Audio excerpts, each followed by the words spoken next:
বসলে গুনাহ মাফ, সেখানে বেলুন কেন, খেলনার দোকান কেন, এমন মার্কেট কেন? ওয়াজের উপলক্ষে কিসের মার্কেট? ওয়াজের উপলক্ষে কেন খেলনার দোকান? ওয়াজের উপলক্ষে সেই মার্কেটে কেন মেয়েরা যুবকেরা অবাধে ঘুরবে?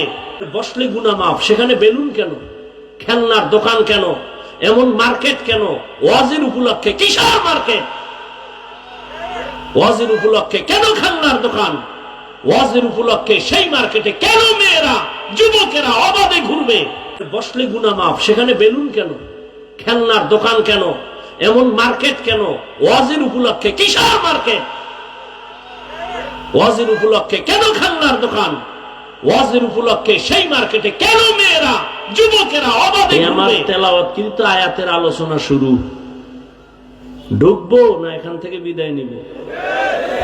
তবে উঠবেন না, কাউকে উঠতেও দিবেন না, উঠলেই চাইবে হওয়াই আলাইবেন জায়গা। এখানে আর এক যুদ্ধ হয়ে যায়। যা উঠার ব্যারাম আছে, একদল তো গেছে গা, বাড়িতে কি নিয়ে যায় দেখছেন নি? কেমন ফিডা দরকার, বিশাল একটা বেলুন কিনছে, বেলুন প্লাস্টিকের মাছ।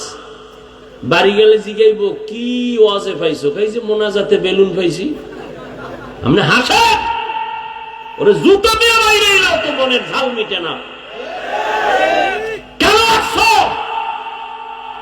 মুসলমানের সন্তান, নির্লজ্জ।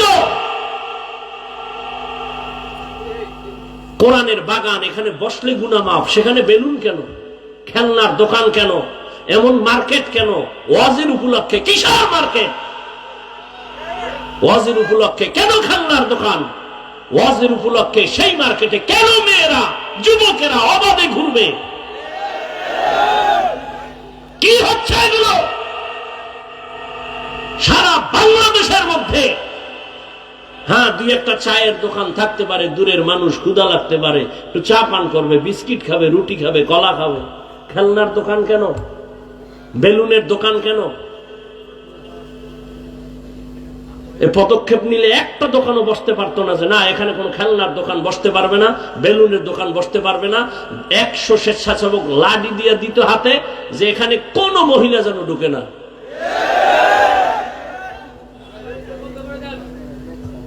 কি ওয়াজ বন্ধ? আল্লাহ হেদায়াত দান করুন। বেলুন বেলুন লাইন দিয়ে বেলুন কিনে, প্লাস্টিকের মাছ কিনে, ওখানে জাহান্নামের আযাব আর এখানে বেহেশতের বাগান। কি আজীব এক অবস্থা। ওই বয়ে বয়ে কত দিতে বুট খায়, কুটকুট করে কামড় দেয় আর এখানে আওয়াজ হইতেছে।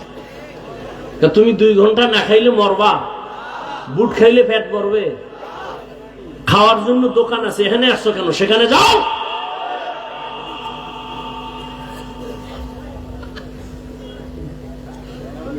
এজন্য ওয়াজ বাড়ছে, বরকত নাই। আগে ইলিশ মাছ খাইতাম, আমার বাবা সাগরের পারে ইলিশ, আমার মনে আছে। আর আমগো বয়সের যারা মুরব্বী তারা তো আরো খাইছেন। এক ইলিশের তেল দিয়ে অন্য তরকারি রান্তো, ঘেরানে পুরো এলাকা গরম। আর এখন ঘরে ঘরে ইলিশ খায়, তেলও নাই, সেই ঘেরানো নেই। দুনিয়ার আকাম গুনাহ 24 ঘন্টা গুনাহ করে। চেহারার দিকে তাকাইলে নূর নাই। সে তো মনে করতেছে আমি তো খুব নাদুস নুদুস এক সুদর্শন সুপুরুষ। তোরে কার্টুনের থেকেও খারাপ দেখা যায়, তোর খবর আছে নি? সারা রাত আকাম করো, বুঝো না ওইটা কপালে লাইগে রইছে। যার কলবের চক্ষু খোলা, ওরা তাকাইলে দেখে তুই সারা রাত কি অপরাধ করেছ। নিজেরা ভাবতেছো মাস্টার,